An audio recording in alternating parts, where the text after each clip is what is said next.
या समाजाने नुसतं पोट भरण्या इतकं सीमित नाही राहिले.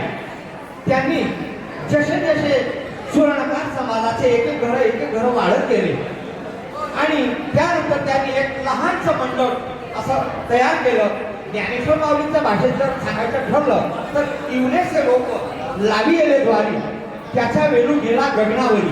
आजपासून 50 वर्षापूर्वी जे समाजाने एक लहानसं मंडळ बनवून जे समाजाचं रोपटं लावलेलं होतं ते रोप आज जवळजवळ बऱ्याच संख्येने वाढलेलं आहे आणि आज या रोपट्याला गगनावर तर गेलंच आहे, त्याबद्दल वादच नाही, पण आज त्याचा 50वा वर्ष आहे आणि या 50वा वर्ष गोल्डन ज्युबिली म्हणून अहिर सुवर्णकार समाज जो आहे हा उज्ज्वल आहे. आणि ही खरोखर जर सांगायला गेलं तर एकदम ही गर्व करण्यासारखी गोष्ट आहे. 50 वर्षापर्यंत मंडळ चालवणं हे एक सामान्य गोष्ट नाही.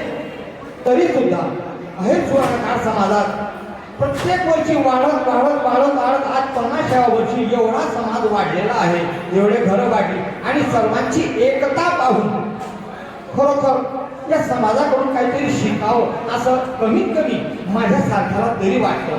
आणि आज हा जो आनंद महोत्सव जो सुवर्णाचा दिवस उगवलेला आहे त्या सुवर्णाचा दिवस उजवणी म्हणून एक आम्हा भरती मंडळांना या समाजाने आमंत्रित केलं आणि त्याबद्दल आम्ही सुद्धा भरती मंडळ खूप खूप या समाजाचे आभारी आहोत.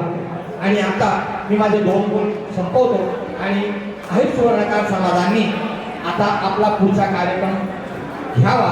पण त्या अगोदर येथे सर्व जमलेले सर्व उपस्थित बांधव अहिर सुवर्णकार समाजाचा 50व्या वर्ष निमित्ताने गोल्डन ज्युबिली निमित्ताने सर्वांनी जोरदार टाळ्या होऊन